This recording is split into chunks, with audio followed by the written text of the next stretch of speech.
Di-detail natin tong ating R150 Fi. Actually, hindi ko siya nagagamit, so gagawin ko na lang siyang project bike. Ayan.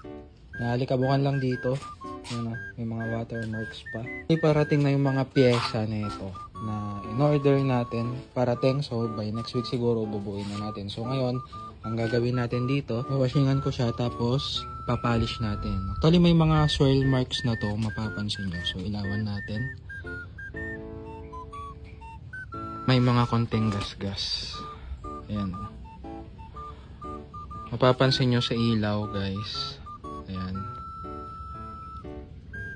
Ayan, dito. May mga gas-gas na rin siya. Pero hindi naman siya ganun kalalim. So, kaya pang makuha sa polish. Ayan mga boss. So, yun. Washingan muna natin tong ating Raider. Ito nga pala yung gamit kong pressure washer. So, ilang buwan na sa akin to at napakasulit gamitin. Lalo na kapag mahilig kang mag-washing. Tapos ito, super speed engine degreaser. Spray natin sa makina. Sa may elbow. Yan. Pati dito sa may kanyang caliper. Sa may disc. Pati dito sa kadena. Check muna natin.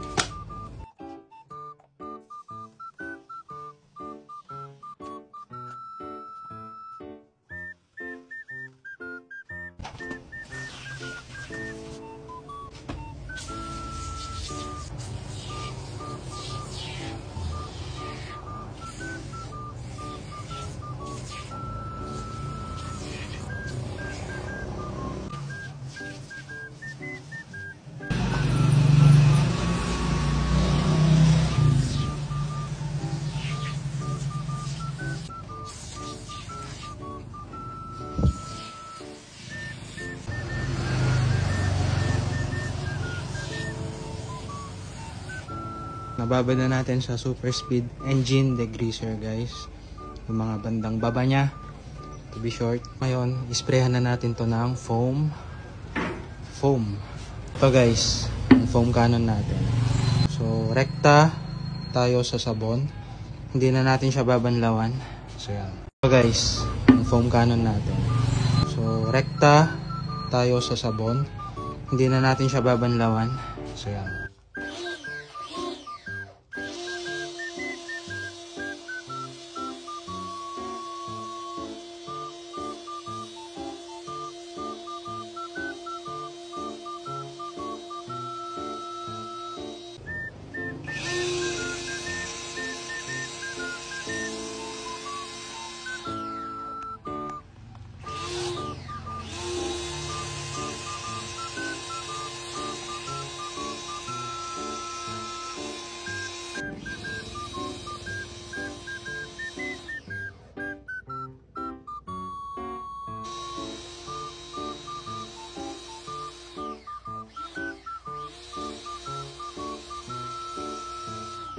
Detailing brush.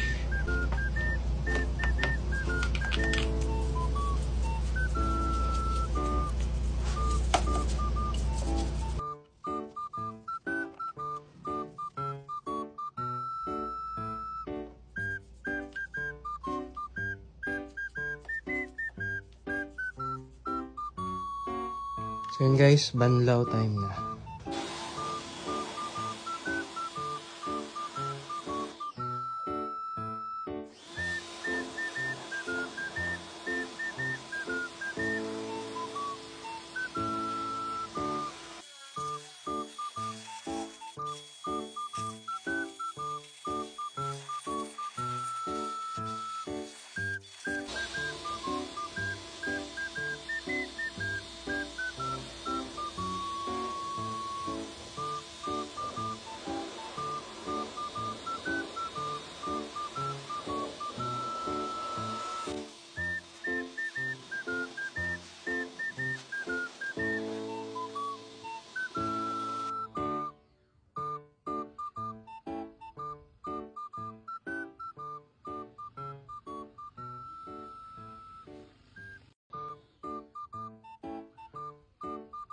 Guys, natuyo ng Raider Fi natin.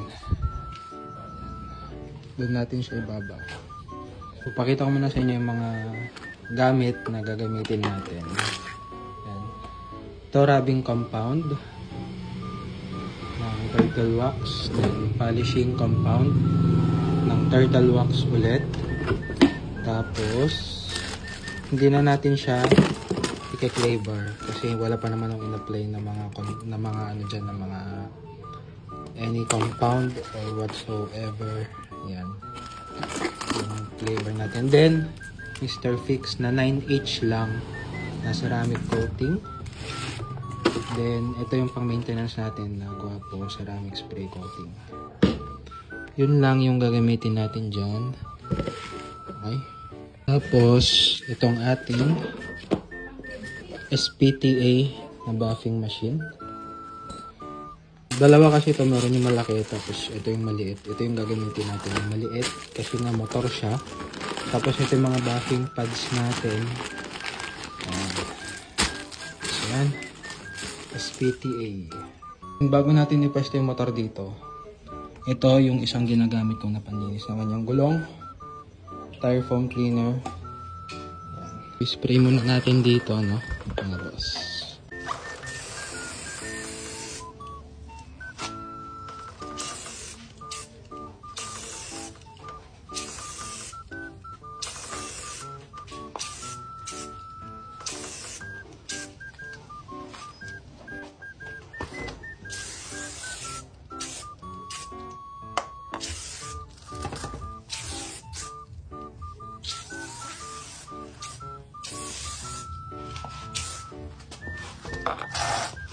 So yun na guys, naipesto na natin.